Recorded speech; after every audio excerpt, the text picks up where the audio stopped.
in the fight against the coronavirus, but the new variant shows that the battle is far from won. The message for now from many officials: get the vaccine, get the booster, and follow public health regulations. A health analyst, Dr. John Campbell, joins me now from Carlisle in northern England. Dr. Campbell, in a nutshell, what's the biggest difference that we know so far between Omicron and the variants that we already know about, such as Delta?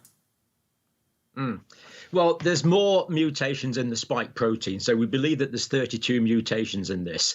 And 10 of these mutations appear to be on what's called the receptor binding domain, the bit that actually links into human cells. So there is reason to suspect that this is more transmissible.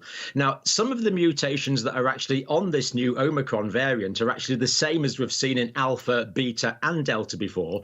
It's just kind of put them all together in one package, if you like, in one particular viral strain. Now, it's looking like this is more contagious from early data in South Africa, and it looks like there will be some degree of escape from the vaccine, although previous experience has shown us that the particular changes on the spike protein aren't likely to go, it's not likely to completely invalidate the vaccines. It may reduce the efficacy of the vaccines, but it's still looking likely that this is going to keep the vaccines are going to keep us safe from severe illness, hospitalizations and death in the vast majority of cases.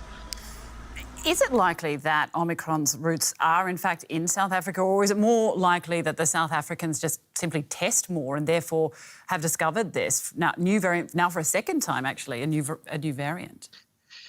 Indeed, the South Africans are testing much more than all other African countries. Now, it looks likely from the distribution we have so far that this did arise in Africa. But it's interesting that the case that they have in Belgium at the moment, we understand that came from Egypt. The passenger came from Egypt and they arrived on the 11th of November, although they didn't become symptomatic until the 22nd of November. So if they arrived on the 11th of November, that looks like the infection was already spreading in Egypt a good few days before that. And of course, it was only first discovered in Botswana, first identified on the 11th from a test taken on the 9th. So it looks like it was circulating in Botswana and in Egypt at the same time. So basically, that's at one end of Africa and the other end of Africa. So it could have arisen anywhere in Africa, from Egypt to Botswana to South Africa, or quite honestly, anywhere in between. So more likely to see cases popping up throughout Europe and other places as well. How difficult would it be to adapt the vaccines that we already have to the Omicron variant? And you said that there's a likelihood that they may not be as effective, but would it be pretty easy, do you think, to adapt the current vaccines to be able to combat this one? Well, we do know that there's been immune escape to all of the 3 vaccines in South Africa already, the Johnson & Johnson, the Pfizer and the Oxford AstraZeneca vaccine. There's been some breakthrough cases in South Africa to people that are fully vaccinated with all of those. But the good news is that the vaccine manufacturers assure us that they're able to do this genetic tweak, if you like, this slight rearrangement of their vaccines really quite quickly. And the processes now have been well rehearsed. Vaccine producers know how to do this now. And it's quite reasonable to assume that they could get a vaccine which was more specific to the Omicron variant within perhaps about 2 months.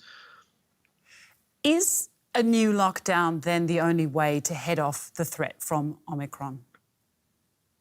I think this is the most important question, really. I don't think it is at the moment. I think what we need to do is basically we've become a bit tired, a bit pandemic fatigued in Europe, which of course is understandable. So as of now, I think we need to go back to all the precautions that don't cost very much. So more working from home, absolutely universal mask wearing in public areas, good hand hygiene, good social distancing, plenty of ventilation in indoor areas is all really important. And the other thing this has thrown to light is there's some early evidence in South Africa that younger people are getting sicker with this. Now, this is early evidence, but the people that are getting sicker in South Africa have had 1 vaccine or no vaccine doses.